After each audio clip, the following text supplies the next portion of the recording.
What happens here in May has an opportunity to be relevant and have meaning for everyone. One of the biggest half marathon races in the entire country. It's enrich lives, create positive community impact, celebrate the Indy 500. That's what we're here to do. What's the vibe like as the last person comes across the finish line?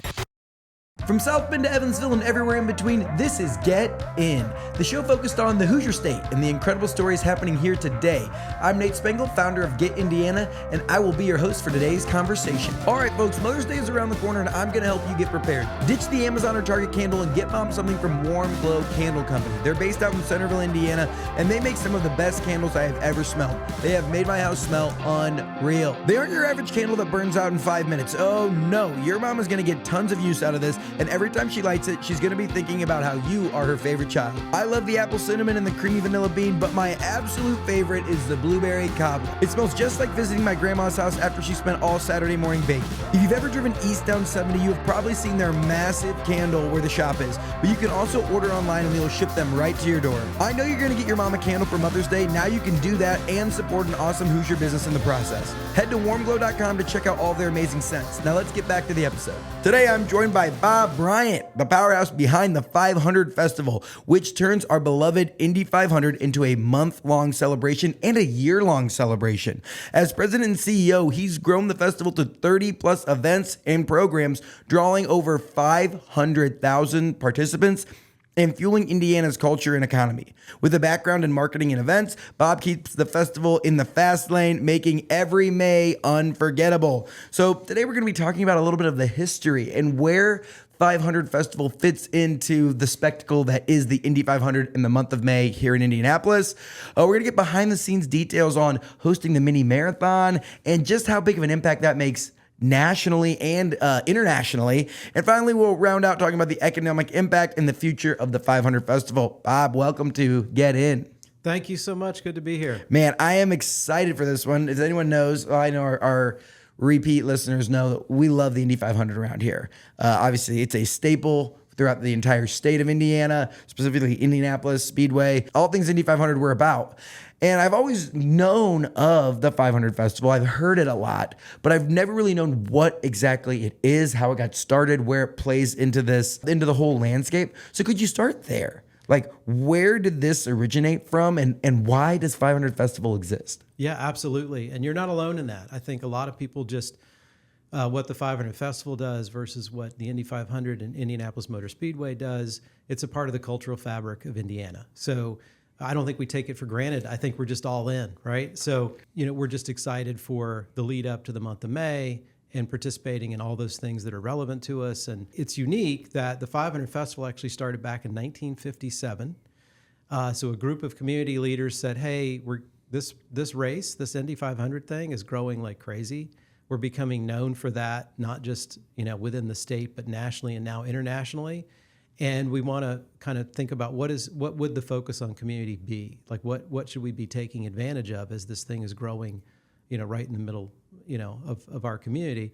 And so there were some discussions with the Holman George family back then, and they said, you know what, go for it. Like they were all in for, so the Holman George family said to the community leaders, we would fully support if you want to create something that's a community-led X, right? What is that going to be? So the 500 Festival is not put on, nor was it started by the people within the Indianapolis Motor Speedway. That's correct. It was the community going to them saying, hey, could we do some things within the community? Could we look at the impact, whether it's financially or culturally or otherwise, and how do we leverage being the home of the Indy 500? And the Holman George family was very into that. They said, absolutely, we love that idea. Our focus is on the track. We're adding seats every year. The event's growing. We're adding different events. Like, we're in fact, at that time, a lot of the family was based in Terre Haute. So they were like, yeah, absolutely, go for it. And so those community leaders happened to go down to the Kentucky Derby, and 3 of them were at the Kentucky Derby, and the Kentucky Derby had a parade. They were at that, and they found some community leaders in Louisville, and they said, what is this? And they said, we started this thing this year called the Kentucky Derby Festival. And that's when sort of competitively they said, okay, we got to get going. Like, we want to be competitive here. Well, yeah, you think 2 hours down the road or whatever, it's like this other race that's internationally known is also going on. And like, how are you innovating to bring people to see horsepower, not horses. Yeah. So they came back and immediately created a nonprofit community organization called the 500 Festival. And both organizations have kind of grown simultaneously and interestingly do a lot of the same things. And they're the only ones in the country. So between the Kentucky Derby, the Indy 500, they're the only two events that have been around, obviously, that long, that are that significant for those local communities that they're in every year, and have these nonprofit community organizations who've been given really the license, been given the right to say, use the marks, you go for it. Which is hard to do, right? Yeah. Like they don't just give out the Indy 500, Indianapolis Motor Speedway, IndyCar. Like they don't give those logos to anyone. Yeah, absolutely. And I think it's a testament to how this community comes together and how they understand that event beyond the race itself. What else does it mean to us? So what did it start as? So they come back, they start this nonprofit and like a carnival, like an actual festival? The first thing was a parade. Okay. Yeah. So what is now the AES 500 Festival Parade was created. First, they had to create bylaws and create an organization, and in that, they determined that they wanted to have 33 board directors because there's 33 drivers in the race, and in that parade, each board director would drive one of the drivers down the parade route. So that started the tradition that everybody that was competing in the race would be in the parade downtown, and so that would be a way to sort of kick off the weekend of the Indy 500.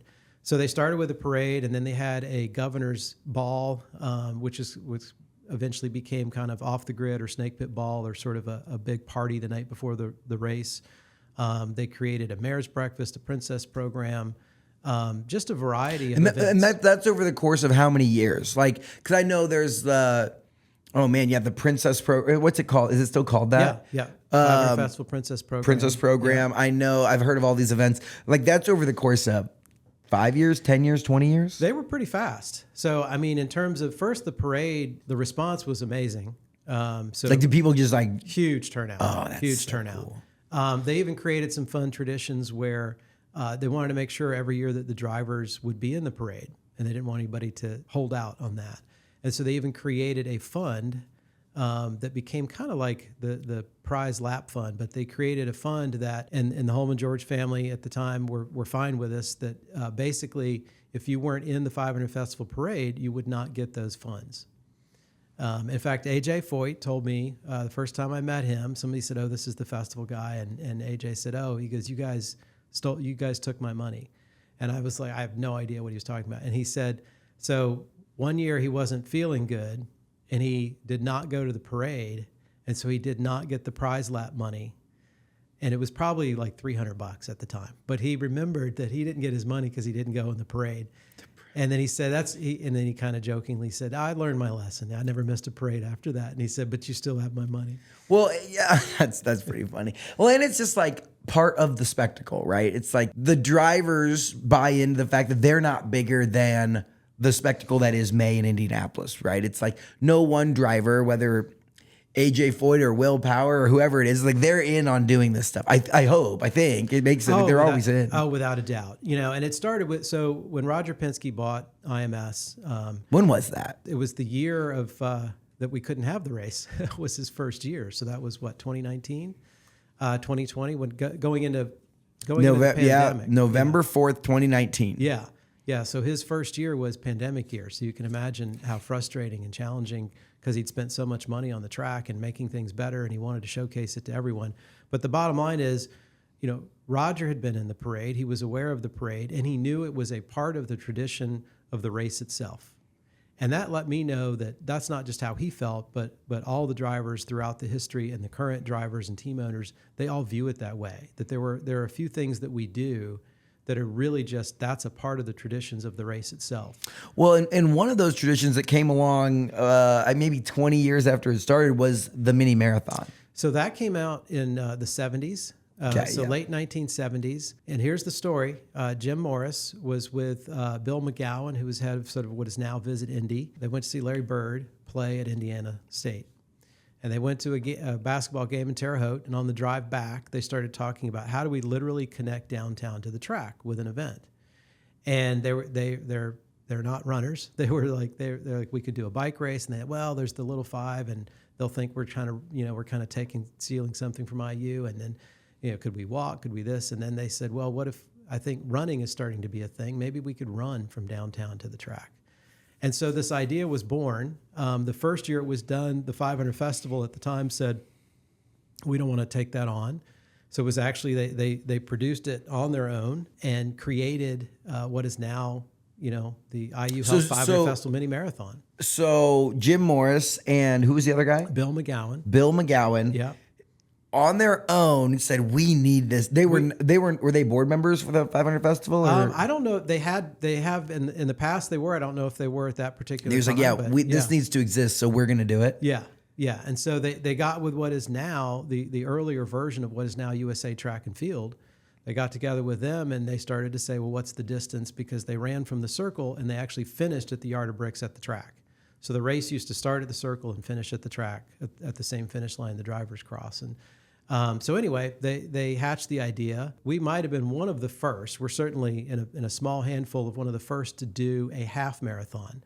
And that's just because that's the distance they could work out. So instead of a full marathon, it was a half marathon, and they called it the Mini. Anyway, so they launched that. Frank Shorter, who had just coming off his second Olympic medal in the marathon, hears about it and thought it would, in his words, he's like, I just thought it'd be really cool to finish at the finish line of the Indy 500. And so he signed up for it. And once he did, people found out about it in the running community in its early days. Then Frank Shorter was, a hero to that whole movement. And so it went from a few hundred people to almost 1,000 people in that first one, really just because Frank Shorter said he was coming. Wait, like the first ever Indianapolis 500 Mini Marathon had 1,000 people in it? Yeah, I think it was somewhere around 700 or 800 maybe. Yeah. Holy smokes. So Frank signs up. He runs. One of my favorite pictures, you'll see Frank crossing the Yard of Bricks. Chris Schenkel, the old sports anchor, is there. The old-fashioned cameras are there on a tripod. He's crossing the finish line, and you see the entire front stretch behind him. There's not another runner in sight.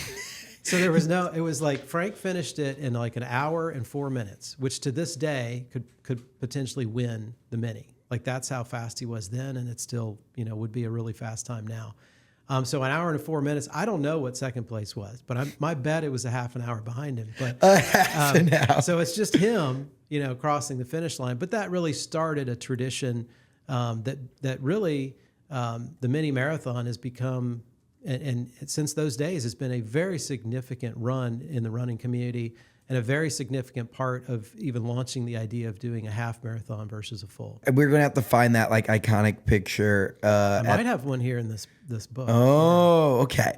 Well, I'm excited. And we're going to dive into that book a little later in the episode. Or actually, we're going to dive into this whole basket. For those watching at home, there's an awesome basket here on the table that we're going to dive into. When people in Indy think of the mini marathon, it's just, I won't say it's just, but it's like a huge event. But it's like, it's just what happens. There is this mini marathon and it kicks off the month of May, gets us excited for the Indy 500. But I didn't realize the significance of that in the running community across the world, across the country. Like this is the biggest or one of the biggest half marathon races in the entire country. Right? It's one of the most significant runs really in the world in the scheme of organized, distance runs. That the public can participate in. How many people participate in the Indy Mini every year? So we're over 20,000. So we've been in the 20 to 30,000 range, for decades now. What's the most that have ever run in a single year? I think it reached almost 38,000 registrations. 38,000? Yeah. Was it just pandemonium? It wound up being a hot day. I wasn't here, but the history I know is that it was a hot day. We had more people turning out than usual. So sometimes back in those days, the Mini would sell out before December. And then people would sort of black market sell their bib numbers and their entries and stuff if they find out, later in the year that they couldn't make it or they couldn't run in May. We would have a no-show rate where from registration to people who would, show up at the start line, and maybe it was 80% would show up. So we had about a 20% no-show rate. But that year, everybody showed up. So it was kind of like, not only did we really sell a lot of registrations, but everybody showed up to run. So there was some congestion at the start, at the finish. And I think that set us up to where we are today, which is we don't really have a goal of being the biggest half marathon in the country. We have a goal of being one of the best half marathons in the country. which is an accolade that we've been able to achieve. The last couple of years, USA Today has named IU Health 500 Festival Mini Marathon as the best marathon in America. We're in the running right now. You can vote right now for another couple of weeks. You can vote. I saw that because so is Monumental. Monumental's up for the full marathon. Are you guys up for the just marathon in general or half marathon? The half marathon and the 5K. So we have a 5K now at the start of the mini, and that's also been named the best in America. And there's a secret Easter egg that if you do the 5K and you do the mini, you get a special medal, like a third medal, right? Yeah, we have a medal if you do the Miler series. We do a 3, 6, and 10 mile run in February, March, and April leading up. Oh shoot, I already missed it. Well, the 10 miler's coming up. You can do the 10 miler. And then if you then do the 5K, and then after you finish the 5K, get back in the corrals and then do a half marathon. So we've got a mega mini, a mini maniac. We've got all these fun different challenges. A mega mini, a mini maniac. Yeah, that's sweet. Yeah. So extra medals, extra swag. Do you guys do like a track, like how many years someone has run in a row? We sure do. We're down to I think we don't know yet for this year, but I think last year we were down to 6 people. Happens to be 6 guys who have run every mini since 1979. No way. Yeah. There's 6 of them that have run They call themselves the Alumni Club, and they're a part of our committee meetings. And every year we're keeping up with them to how old see are how they? we can. We've got some in their 80s now. There's 80-year-olds that have been. They're oh my gosh, good for those guys. Imagine their streak. You know, we're coming up on the 50th. Or when did it start? 70? I think it was 77 was the first, and then I think 79 is when the festival took it over. So it'll be the 50th in a year or so. But 77 to 27, right, to 2027 will be 50 years. Yeah. That's nuts. Yeah, there's 6 guys. They just got to hold on for a few more years. They got to hold on. I will tell you. I'll tell you a quick story. I had one year. A guy named Gene Lausch, who had been in that alumni club. It's Valentine's Day. He took his wife downtown for the symphony for Valentine's, and he got hit by a car and broke his hip, hospitalized. Obviously, tragic accident. He's trying to recover from it, and his doctors were telling him, that he needed to actually slow down some of his rehab, and at his age, he needed to really be kind of careful and thoughtful about it. And he said, "Well, the mini's in May, and I got to keep my streak alive. Like I've done, 40 of the, I can't miss the mini." And they were like, you can't do the mini. Like, you're not going to be able to go 13 miles, based on the injury. I didn't know any of this was going on, but somebody reached out to me. He had been a volunteer track and field running coach at a small school locally. And the principal of that school called me and said, "I don't know if you know one of your alumni runners, this guy named Gene Lausch, he's not going to be able to make it. And he's really in a complete state of depression over it. He can't believe, it's just totally affected everything about him. And I don't know what we can do." And I said, "Well, let me get back to you." And I went to Glenn Amos, who's our race director, and to our marketing team. And I said, we have push rim and wheelchair, and, we have other participants, and we have people that, and I said, "Don't they get a time and a medal too?" And they said, "Yeah." So they're registered as well. They get a bib and a medal and a shirt, and someone pushes them across the finish line. So anyway, I called him back and I said, "Hey, if somebody pushes him, he's still a finisher. The streak stays alive because he's still a participant." And I said, maybe it'd be an opportunity for all those kids he's coached to form a team and actually push him. So the coach that's helped all these years, all these young people get into running, they can actually turn out and support him and get him across the finish line, and the streak stays alive. And I said, just think about what that would mean to them. So not just Gene, but what would it mean to a group, of young people to feel like they're able to accomplish this, with him and for him. And so we kind of got emotional thinking about it. And he said, "You know what?" He said, would you tell, because I think if I tell Gene this, he's going to say that doesn't count. It's not official. I don't want to do it. He said, "But if you explain it to him, I think maybe you can get him to do it." So I called him. I'd never met him before. And I said, "Gene, here's the deal.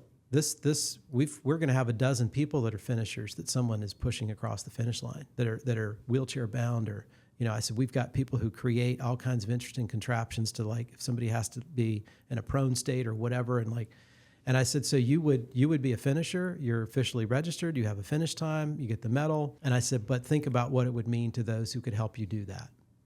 And do you really want to, keep that opportunity. Is your pride from going to them. get in front of, this opportunity of keeping your streak alive? Yeah. So he said, I'm in, let's do it. And it was only a week from the mini. So it was like, we found somebody who had for years, for a couple of years, they had created a contraption, if you will, a wheeled, kind of like a racing wheelchair almost to push for their mom who'd had a terminal cancer. And so they had run 2 minis with her before she passed away. And they had said, we don't know what to do with this thing, but if you ever have someone else that needs something like it. And our registration person had remembered that and called them. They said, we still have it in the garage. And so they delivered. It was all pink. Right? 'Cause it was in mom's honor. Like, so the whole thing was all pink. So anyway, they get that together, and now I'm just doing, what I do every May, and a million things going on. I was walking to the start line of the mini, down the sidewalk, obviously 25,000 people starting to corral up and all that. We have WTHR does the broadcast. The booth is set up. I think we've got Mayor Hogsett coming in to do his interview. We've got Doug Bowles coming in for his. And as I'm rushing to get to that start line area, I see this pink wheelchair. So I've never met Gene in person. And I look at him and he looks at me and I said, Gene, and he looks at me and he says, Bob, and he starts crying. And I'm like, I can't go there. Like, the reason I tell that story, there are hundreds of those stories going on every month of May. There's stories that are out at IMS. There's stories related to the 500, but all the things, whether it's the parade, the mini, Kids Day, all the different things that the festival's doing, it's almost like a platform for these almost specifically Hoosier community stories to be told. I mean, when you see the finish line of the mini marathon, there's people getting down on their knees. There's people proposing. I mean, there's going to be 4 or 5 proposals every year that happen at the finish line. You said that's old hat by now. Yeah. What happens here in May has an opportunity to be relevant and have meaning for everyone. And you kind of pick your part, like not everybody wants to, run the mini. Not everybody wants to, see the parade. Maybe, they're maybe not as into auto racing or whatever. Yeah, and they want to go to the music festival versus going to the race. But there's something for everyone. Yeah. And I think that story just to me was like that. There's dozens of those every year where something is playing out. Sometimes we're a part of and we know, and other times we don't even know what's going on.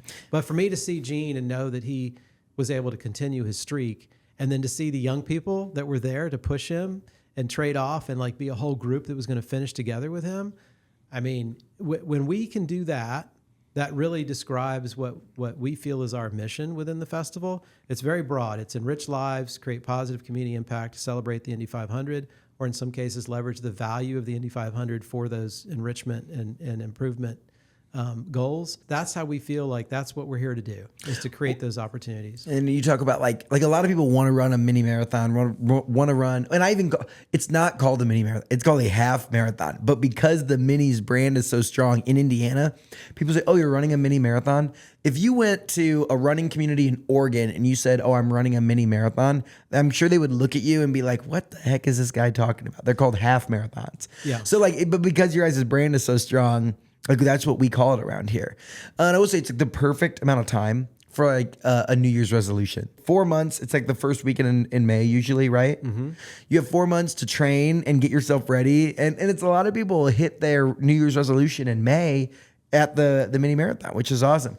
And it's great because then Monumental's in the fall. So like I run a decent amount. So it's nice. It's like you could go from 1 year, build up, do the mini, build up again, do the Monumental, and you've already done a marathon in a year. Yeah. The other piece, though, when you talk about emotional parts of the mini, for anyone that hasn't run it, there's a very, very special mile or a special stretch down when you're inside the track. I think it's called the Golden Mile. The Gold Mile. The Gold Mile. Yeah.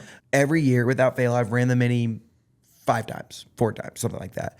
And it makes the hair on the back of my neck stand up every time that we go through it. And it's this wall of, I don't know the exact number, but it is fallen veterans of Indiana, all the way back to like World War II, I think is the earliest maybe, to Iraq. And people's families will go out there and stand by mom or dad's sign. And it says, their name and dates and all. And it's emotional. Yeah. I ran my fastest ever half marathon the first time I ever ran the mini. And the mini is not known for being a fast race because it is so packed.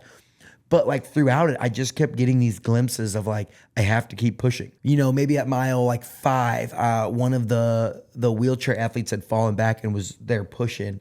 Because like if you don't have a specialized wheelchair, it's really hard to do a race. Yeah. And there was this lady, and I remember seeing her, and I was like, if she can do this, like I can keep doing this. And then I got to the gold mile, and I saw this line of veterans, and I was like, man.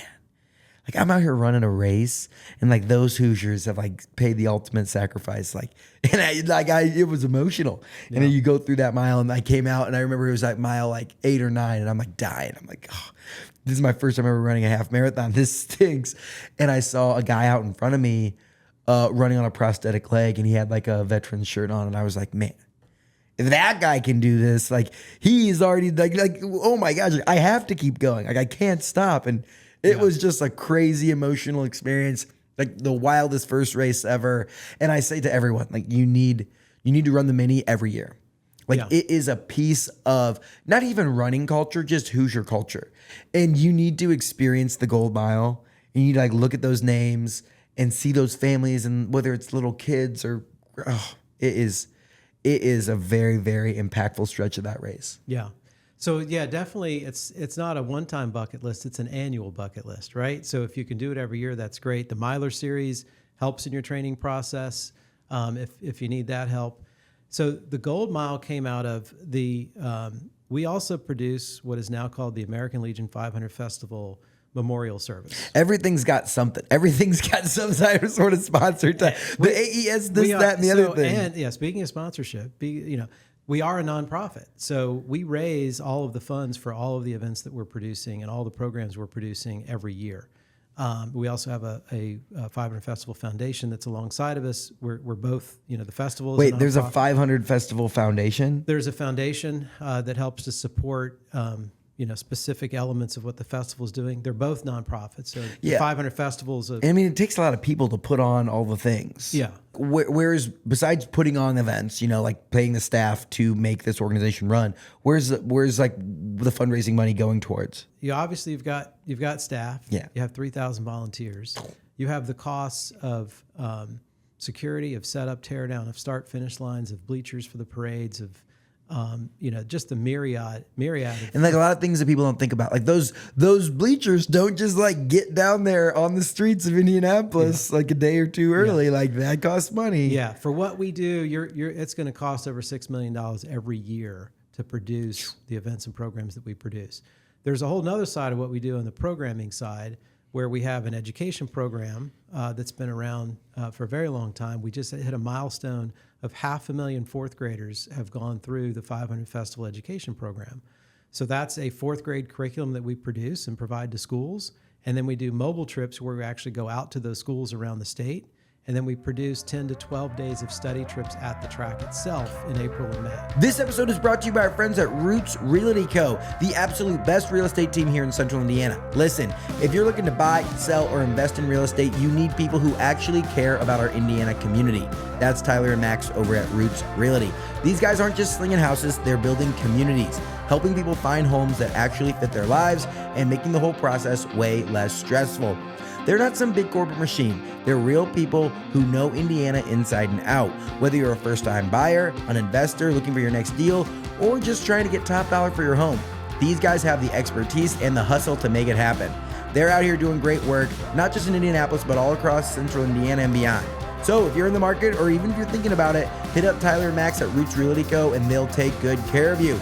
Check them out at rootsrealty.co or meet them in person at one of their upcoming investor masterclasses. More details on their website, rootsrealty.co. Let's get back into it. What are you training fourth graders? Like, what's the curriculum? That's the Indiana State curriculum year for fourth grade. You do Indiana history in fourth grade. I remember that. Yeah. So it's got elements of history, but it's also got math, science, English. We just use the Indy 500 and the festival as kind of the creative backdrop for those lessons. So it's actually a fourth grade curriculum that just sort of localizes it to Indiana. So do you talk about all sorts of Indiana history, or we do 500? We do. So specific? It meets the state curriculum standards. But again, you might do on the math section, you might talk about, hey, if it costs $1,000 to run a car around, the Indy 500, and tires cost $50 a piece and this costs that, then how much would you need to get, how much would you need for the logo on the car in order to compete? Or I know it doesn't cost $1,000, but yeah, I was gonna say, I wish it cost. Add zeros. I'd have a car in there every year if it was $1,000. Just add zeros. But it's a part of like using that creatively to just teach the normal curriculum standards. Well, another way you guys fundraise that's really easy for anyone, and this is not, we're not doing like a, oh my God, like give us all your money. Like, you have to sponsor the 500 Festival. One thing I do is I have the license plate on my truck. So there's this whole alter ego of the truck. We call it the rig that we bought on Facebook Marketplace. We flipped it and we were the first truck in the infield from the North Gate of the Indy 500. It was insanely amazing. And I was like going through and I was picking it up. And what I didn't realize is all of those license plates, there's like colleges, there's this, that, and the other, but you can't just like choose the Indianapolis 500.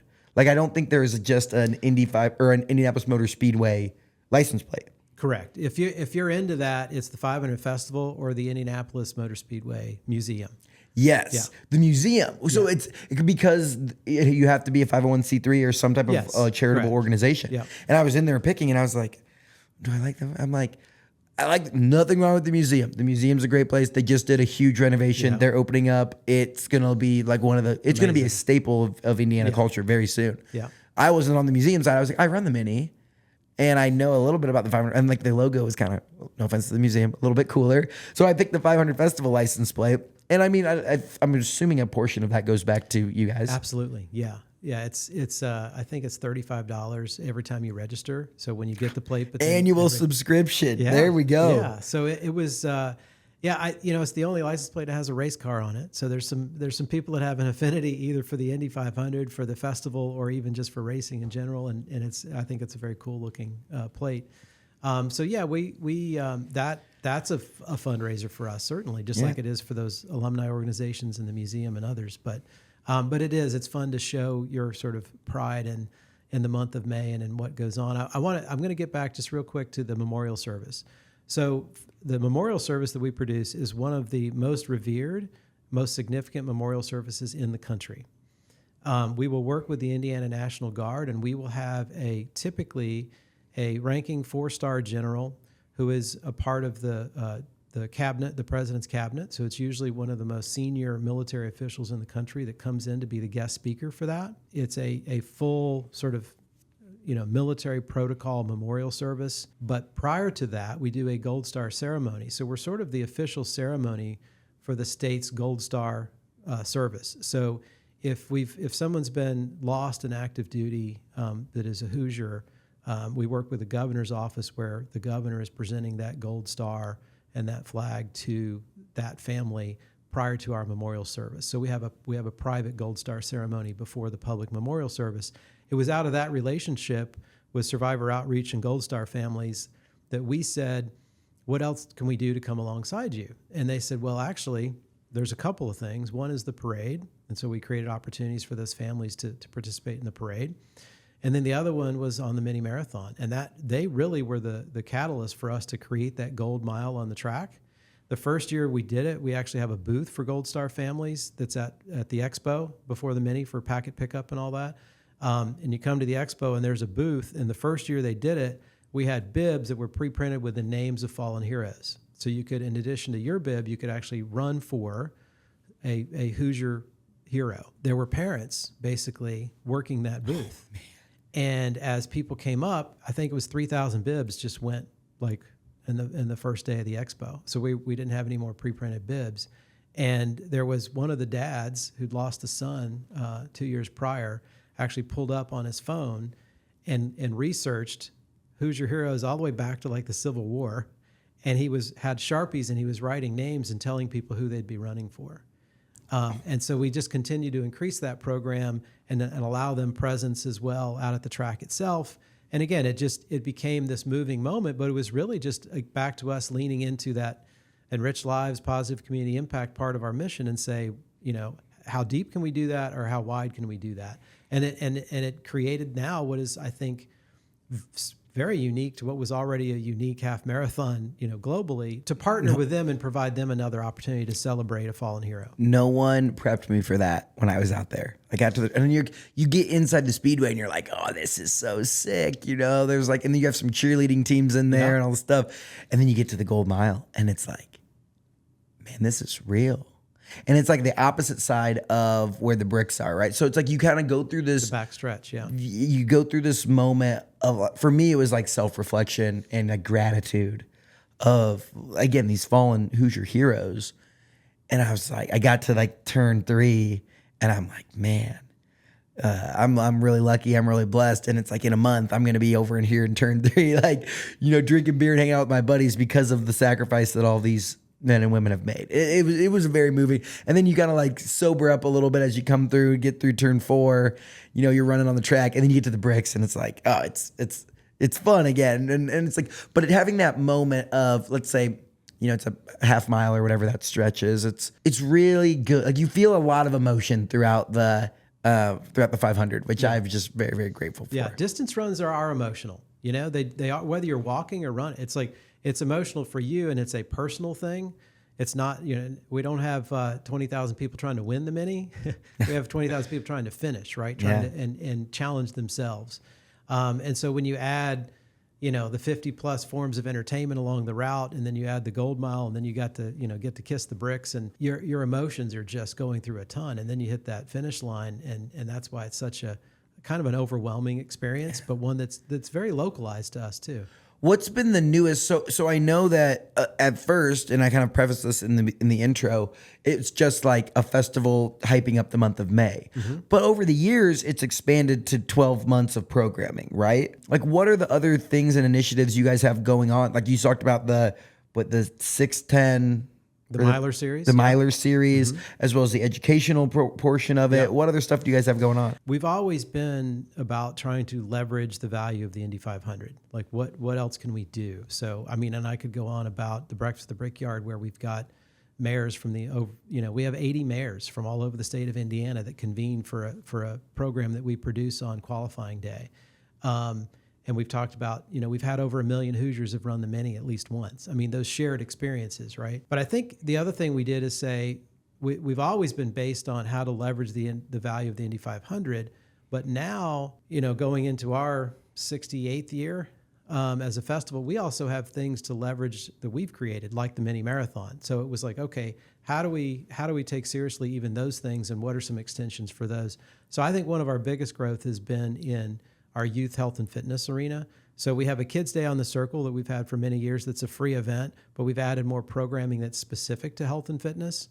The Colts are there, the Paces are there, a variety of activities are there. We have our rookie run, so smaller kids can have a mini-like experience. But now we're doing a Kids Fit education program. So to go alongside our 4th grade education curriculum, we now have a Kids Fit program, which is basically saying within a school you can have the kids. If you walk or run a mile a week in 13 weeks, you've done a half marathon.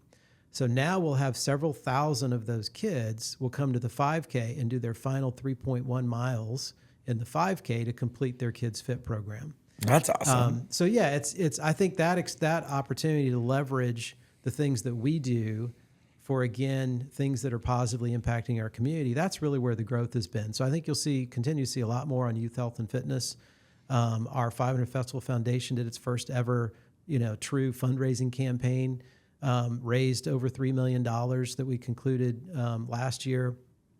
And that funding is helping us continue to grow, not just in the education space, but in the health and fitness space for kids. I love it. I think you guys are doing amazing work. I think that if you ask the majority of Hoosiers, they would say, oh yeah, Indianapolis Motor Speedway puts on all this stuff.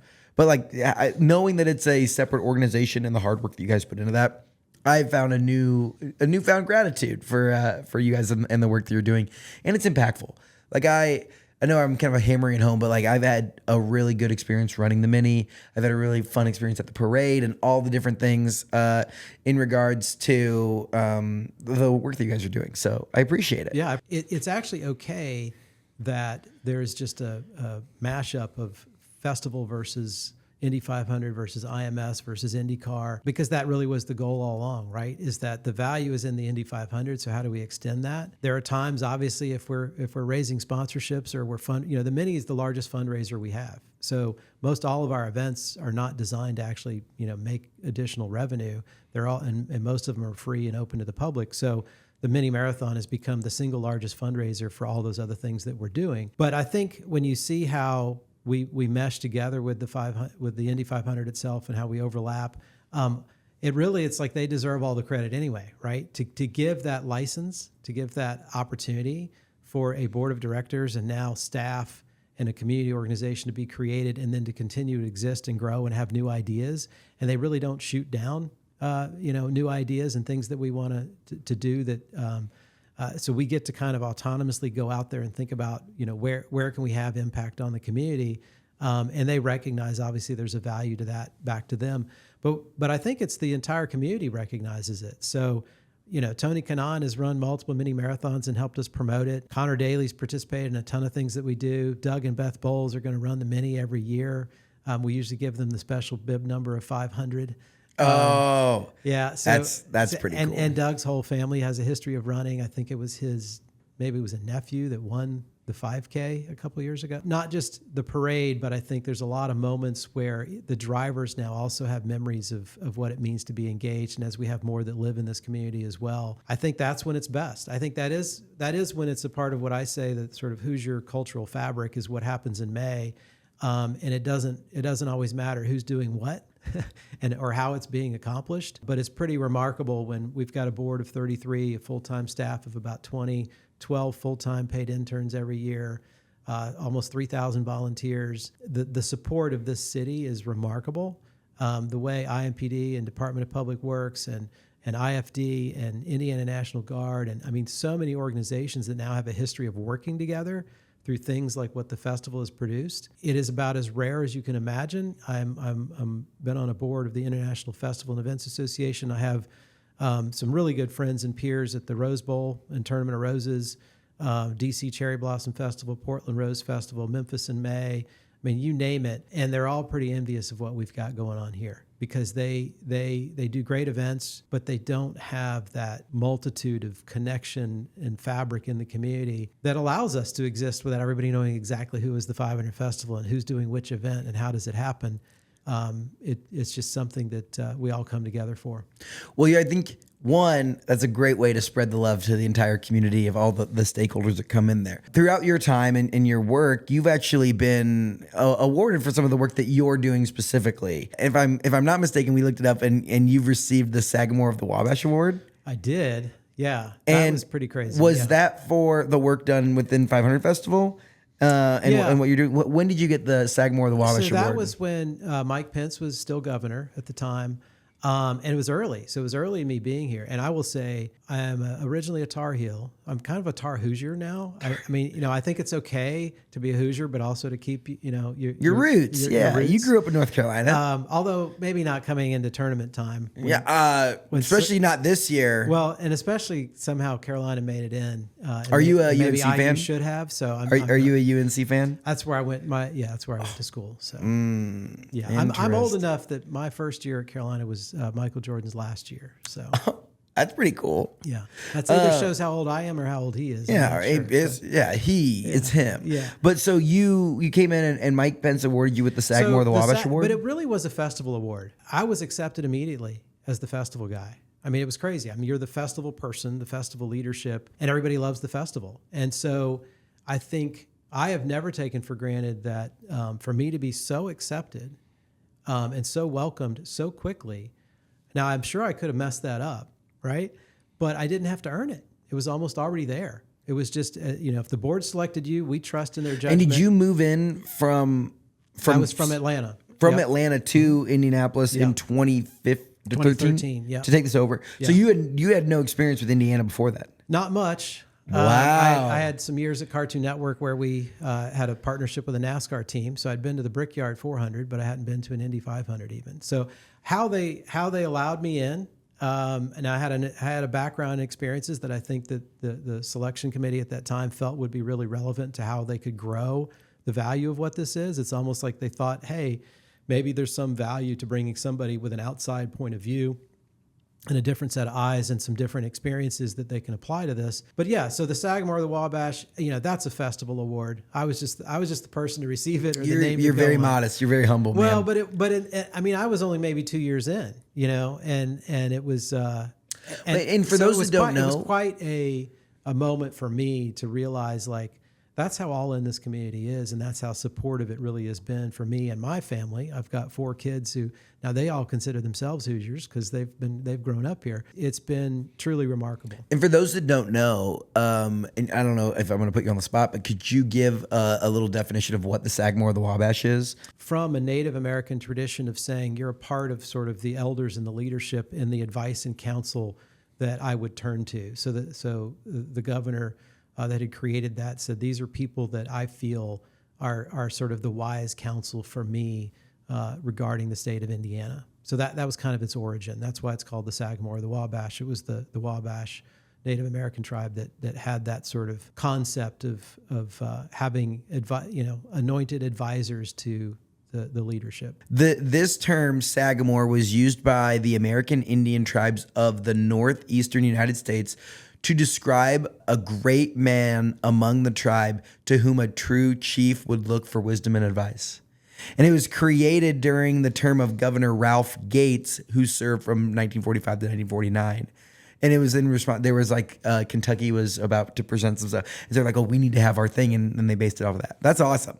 I think it's an honor. I've talked to a decent amount of like movers and shakers throughout the community. And it's always cool to see that the state and the governor would go and give them an award and honor them that way. Yeah. So super, super cool.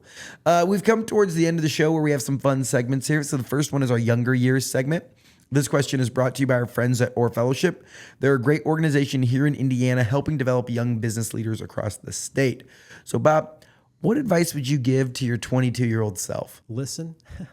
I think when you're younger, I thought I had it all, knew it all, and I just wanted to go make things happen and be sort of aggressive and ambitious. I've had to learn how to be better at listening, and this job was a great example. When I came in, it really was, I get that there was some respect or some thought about what I might bring to the job, but I spent an entire year. I told her my first month of May, I'm not doing anything because this is remarkable. So I'm just here to listen. And the community itself wound up revealing other things that the festival could do or be better at, and then you can go to work on it. So I would probably add a little bit of listening and a little bit of calm to the 20-something that was more about it's all me and I'm going to go get it done and make it happen. I think that's really great advice. Yeah, listening is a superpower, especially as the higher up you get into, people think it's like more speaking and directing, and it's actually just more listening and processing and figuring it out. Now we have some fun questions all around, racing, 500 festival, all those fun things. So first question, what is your favorite Indy 500 tradition? The rookie dairy lunch that Indiana Dairy Association puts on, the fastest rookie lunch. Are you? No. I'll tell you what, I'll invite you. Yeah. Okay. You have to attend that. It's a fun tradition where all the rookies learn about the history of milk and when that comes into play. I think Rossi was the first rookie that actually had to put into play what he learned through the rookie dairy lunch. But I think for me, obviously the mini marathon, it just starts the month. It is. We talk about a lot of kickoffs. We even have a kickoff to May. The track does some things to kick off. But I think the mini marathon, all the emotions that we described that go into that, I will tell you that when I'm at the finish line of the mini, we will have more people will finish our half marathon in under an hour and a half than almost any half marathon in the country. So competitively, we have some of the fastest runners, and it's also a flat course, but we also have the most people that finish in over 3 hours. So we have this interesting, and I will tell you that the 3 hour mark for me at the finish line of the IU Health 500 Festival Mini Marathon, there's nothing like it. The emotion that is pouring out to people who laid everything out there to finish. Yeah, because the fast people, you're in that hour 30, you're under 2 hours on a mini, you're like semi good runner. And under 1:30, you're a great runner. Yeah. And it's like, you knew you were going to finish the thing. Like you knew that was never, the question in your mind was, am I going to finish or not? It's like, am I going to hit my time or not? Yeah. Like, am I going to get the time that I want or not? Which is like, if you don't, you have to go back in and train. For the people that are finishing over 3 hours, this is like, I don't know. You probably set out on this journey not knowing if you could get to the end. Yeah. So I think it's that bookend of just that emotion and seeing it play out by thousands of individuals who are having their own personal experience. And then I think the bookend is just the fanfare around the start of the 500 itself. I mean, I'm out there. It's just that darn flyover that I don't know why every year it's still, you know, your hair stands up. You're just like, you have this emotional moment. Isn't it crazy that the whole world stops for like everyone, 300,000 people, the music in the snake pit, it all stops for 5 minutes or whatever it is for the national anthem and back home again in Indiana. Oh, man. Yeah. That's the exciting part. What's the vibe like as the last person comes across the finish line? Like, what does it look like when the last person to finish the mini marathon? Most all of our staff is out there cheering. You know, that's the person who's had the most personal accomplishment you can imagine. What they've been through and the fortitude to not go to the back of the pack wagon, you know, to not be picked up. We have a bus that has to, you know, go along in the back. How many people end up on the bus for any given year? I mean, it could be a dozen. It's not usually a ton, but I mean, if you physically, the back of the pack wagon. Yeah. So you know, if you, and I mean, obviously, yeah, it's. So every year there are people that set out to finish the mini that DNF. There's a few that like they can't get it done, and there might be rain that year, it might be really hot, it might be there's weather issues, there's other stuff going on. So they were trying to fight through an injury. I mean, you know, I had a board director who kept his streak of, I think it was around 20 minis that he'd done in a row, and he ran it with a partially torn hamstring, and I was like, I don't even know how you're doing that. And so this last person who's fighting the urge not to just like step off, but like to not get into this back of the back wagon and ride it back in. Yeah. Wow. And we allow, and that's the other thing you talk about, IMPD and others and the support we get. We allow people almost as long as it's going to take. Most races will say, if you're not done in 3:30, we shut the route down and move to the sidewalk, kind of thing. They don't. You know what I mean? They don't really. Whereas we're like, what's the longest time? We're going to be here until the last person crosses. I don't know. I don't have the number of what that would be. I don't know if we've hit the 4-hour mark or what, but we're going to be there, and the finish line's going to be there. All the volunteers with the medal, you know, are going to be welcoming you at the end. You're going to have the same full experience. And whether you're an hour 30. Usually there's still a crowd there at post race party who's coming up, you know, to the line and cheering on that last that's person. Awesome. Wow, I might have to go check that out and like see that last, because again, you're talking about the personal accomplishment that they made. It's like if you've done a mini marathon, it's still a great accomplishment, but if you've done it, you know, 10 times or whatever, it's like, okay, well, you know what the finish line feels like. This person might have never experienced that before. Yeah. And the opposite of that, I will tell you, is this year, for this year and next year, we're working with Indiana Sports Corp and USA Track and Field. Our 5K is actually the National 5K Championship. So you're also going to have some of the fastest 5K runners, you know, in the world are going to be running this year and next year at the start of the whole thing. So you can go from like unbelievable speed to like in a few years ago, was it the half marathon championship? We did that. Yep. Would that be 2 or 3 years ago? It was 2 years ago. We were the national half marathon. So that started out way ahead of us, and it was fast. Yeah. Those people were moving. Yeah. We had one woman broke the U.S. women's record for the half marathon for that event. Dang. Yeah. Big stuff happening. Who's your favorite driver? We mentioned Connor. I just appreciate all the connections, obviously, with his family and growing up here. Obviously, I mean, how can you not be a fan of TK? For my sense of humor, there's no one like Hinchcliffe, you know? I mean, not competing now, but still as a character and somebody in the 500 history.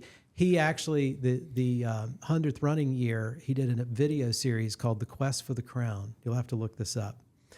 And he reveals by episode 2 that his quest for the crown was actually to be a 500 Festival princess. It wasn't a quest to win the 100th running. It was a quest to be a princess.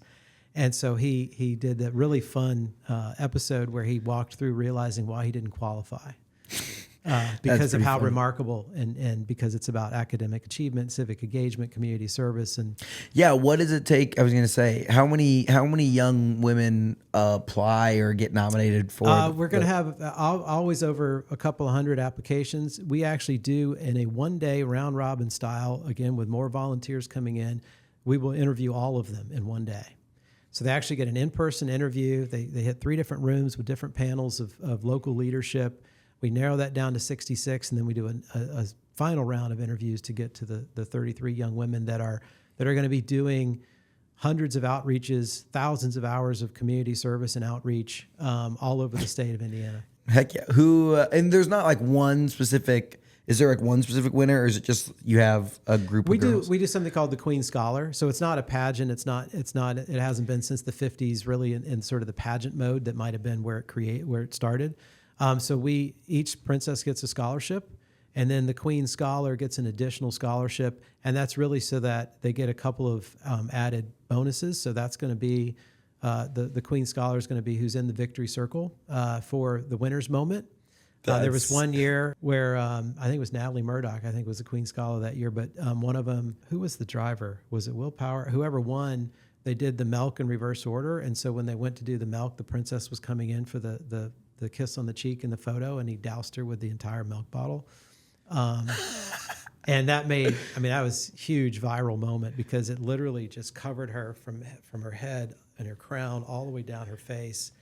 And you see his wife stepping in, trying to console the Queen Scholar. And she's like, "Oh man!" So there's the moment victory circle. There's the victory banquet the day after the race that they get to be a part of. So there's a little bit of added representation for the whole group of the Princess program that the Queen Scholar gets to do.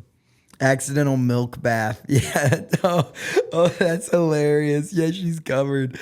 Oh, we're gonna have to put that and link that. Who was that? Was that Will? Natalie Murdoch, and so at the time it goes all the way up to, she's a sophomore at Purdue. So what's the age limit for? You can even be a grad student. It's I think it's kind of an 18 plus. It was willpower. Yeah. He's like, he was so apologetic. He couldn't believe it. So like the order is kiss on the cheek, then milk. Yeah, there's a different dairy farmer every year that gets to be in the circle to deliver that. That's the way the Indiana Dairy Association, the way they work, and they're usually really excited. And so sometimes that it's supposed to be Queen Scholar, then milk, and the milk gets in there too fast. You got a little mixed up. Awesome. This has been a really, really fun episode. As we round out, the last thing we want to do is dive into this basket. You brought some goodies along from 500 Festival. We got, I'm going to wear this for sure. That's an incredible hat.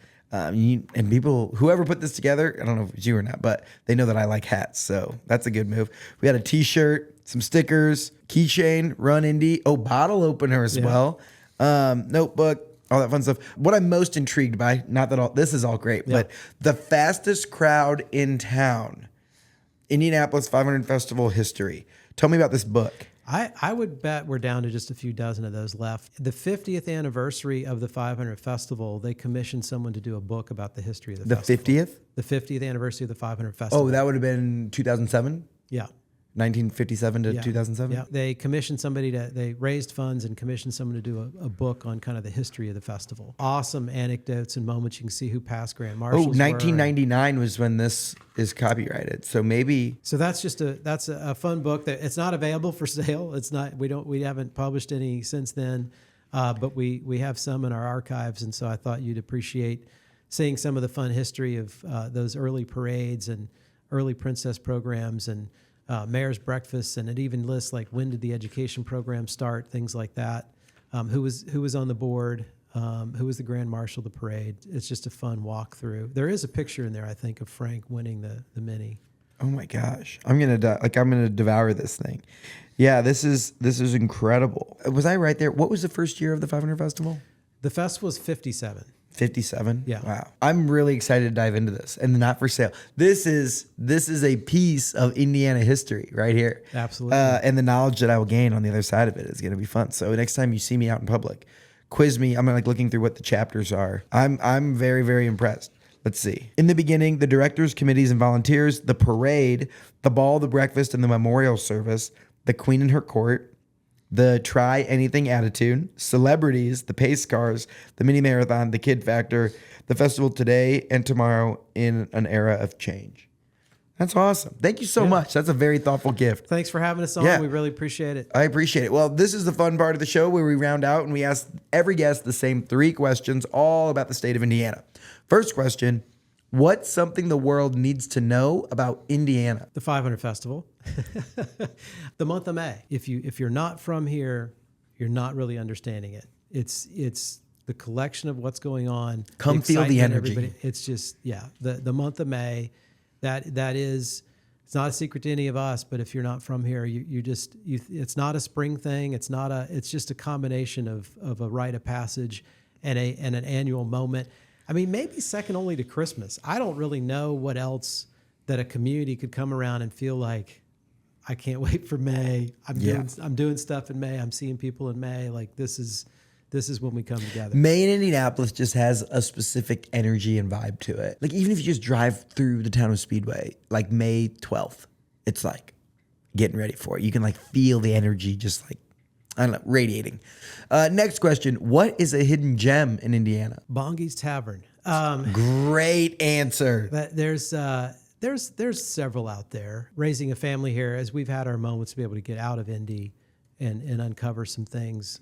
During COVID, we were actually doing multiple virtual runs because people couldn't run in person, but it turns out they wanted a medal and T-shirt mailed to them, and they would do their own accomplishments. We did a Thanksgiving to Christmas challenge, and we did it the distance from Turkey Run to Santa Claus. So from Turkey Run State Park to Santa Claus, Indiana.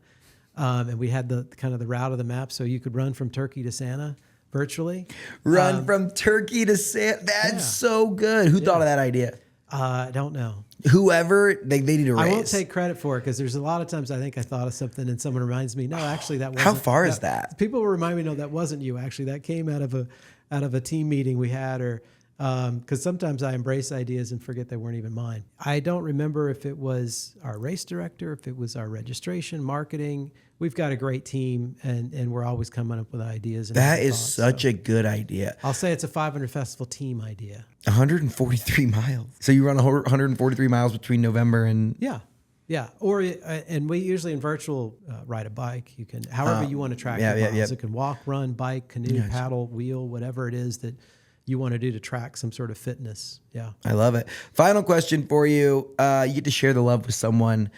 Who is a Hoosier that we need to keep on our radar? Someone who's doing big things. I just think of our team, whether it's someone like a Glenn Amos who just won Race Director of the Year. He won an award through a company. Congrats, Glenn. Yeah.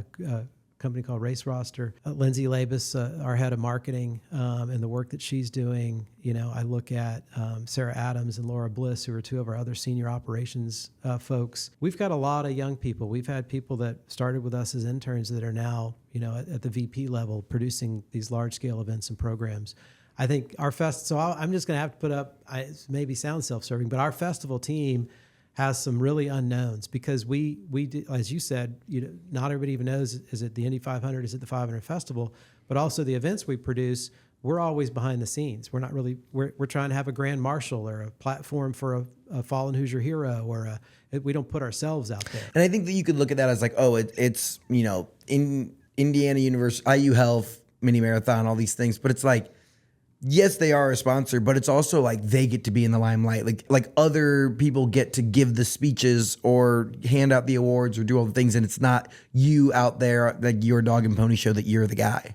Right. Which I appreciate. It's very community driven, which is awesome. Well, hey man, thank you for coming on, Bob. It was a pleasure learning more about the 500 Festival, the history that dates from 1957 all the way to 68 years now. Mm-hmm. Like this was the 68th 500 Festival, the mini marathon that's coming up. I mean, it's the staple in Indianapolis.